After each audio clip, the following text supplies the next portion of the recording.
ચાલુ નાણાકીય વર્ષે અત્યાર સુધીમાં કુલ 70 કંપનીઓએ પ્રારંભિક જાહેર ઓફર એટલે કે આઈપીઓ લાવવા માટે માર્કેટ રેગ્યુલેટર સેબીની પાસે ડ્રાફ્ટ પ્રોસ્પેક્ટસ જમા કરાવ્યો છે. મધ્ય ગુજરાતને સૌરાષ્ટ્ર સાથે જોડતા ગંભીર બ્રિજ દુર્ઘટનામાં વધુ એકનું મૃત્યુ થયું છે. બ્રિજ દુર્ઘટનામાં મૃત્યુઆંક 14 પહોંચ્યો છે.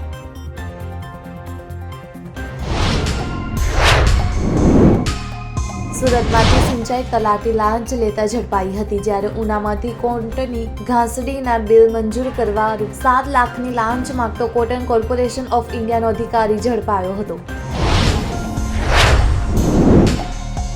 લોન વસૂલાતના પગલાઓમાં નાણામંત્રી નિર્મલા સીતારમણે નોન બેન્કિંગ નાણાં કંપનીઓને ખોટા ઠેરવ્યા છે. તેમણે સ્પષ્ટપણે કહ્યું કે લોન વસૂલતાના પ્રક્રિયા નિયમો વધુ માનવતા ધરાવતા હોવા જોઈએ.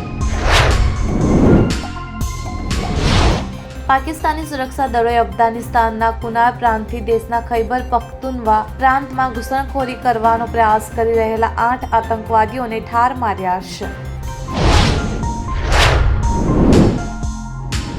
ગુરુવારે સવારે દિલ્હી એનસીઆરમાં ભૂકંપના જોરદાર આંચકા અનુભવાયા હતા. તેનું કેન્દ્ર હરિયાણાના ગજ્જર જિલ્લામાં હતું. રિક્ટર સ્કેલ પર ભૂકંપની તીવ્રતા 4.4 માપવામાં આવી હતી.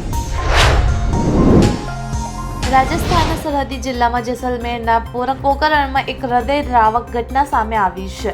એક જ પિતાના ચાર માસૂમ બાળકો તળાવમાં ડૂબી જવાથી દુઃખદ મૃત્યુ પામ્યા છે. વિશ્વ બજારોના મિશ્ર સંકેતોને પગલે આજે ભારતીય ઇક્વિટી બજારમાં સેન્સેક્સ અને નિફ્ટી પોઝિટિવ ફ્લેટ ખુલ્યા હતા. સેન્સેક્સ પાછલા બંધ સામે 14 પોઈન્ટ વધીને ખુલ્યો હતો.